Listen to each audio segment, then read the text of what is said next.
What's up guys? Welcome back sa ating channel. So isang sa init na tanghali ngayong araw na to guys. Araw ng linggo, buwan ng Hunyo. So for now guys, andito tayo sa Muntinlupa Sports Complex kung saan tayo ay ikot-ikot lang guys upang maipakita ko sa inyo ang lawak ng Muntinlupa Sports Complex.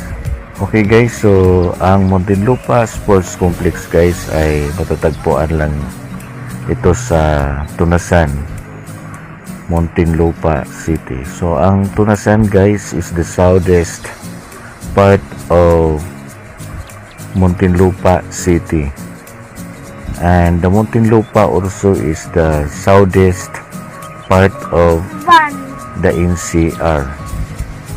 So ito yung field ng Muntinlupa guys, no? May open space siya. So dito ginaganap yung mga different events, basketball, volleyball. So maraming sports ang na-accommodate dito guys sa Muntinlupa Sports Complex.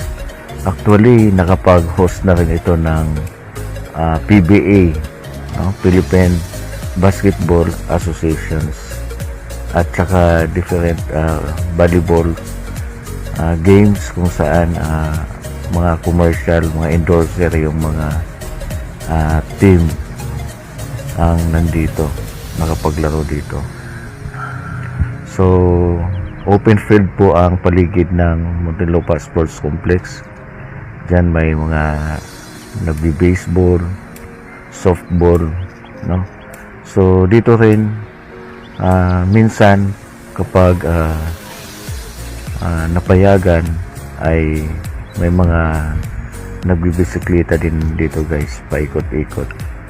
So mostly sa Muntinlupa Sports Complex guys, tuwing umaga mayroong Zumba, no? Iba-ibang mga activities during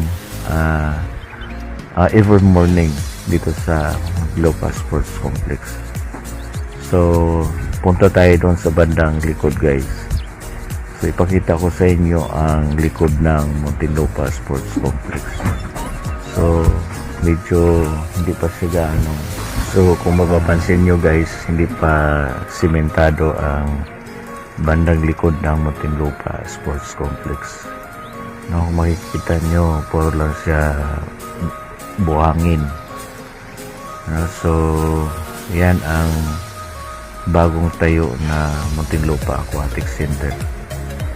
Sa sunod natin mga video guys, i-feature natin yung Muntinlupa Aquatic Center kung para saan naman siya.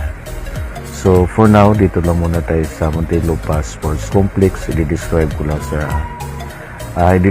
lang ito sa inyo na dito ginaganap ang iba't ibang klase ng mga aktibidades. Kasama na po ang mga events ng mga teachers sa DepEd at sa City Hall or sa Muntinlupa City employees.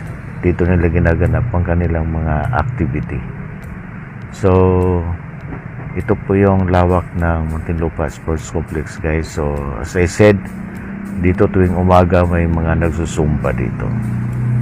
Okay guys, so naikot na natin ang Muntinlupa Sports Complex. Sa mga susunod na mga video natin guys ay i-feature ko naman sa inyo ang iba't ibang tanawin o mga landmarks dito sa Muntinlupa guys. Okay, thank you for watching guys. And if you like the video, please follow my FB account and also subscribe my YouTube channel.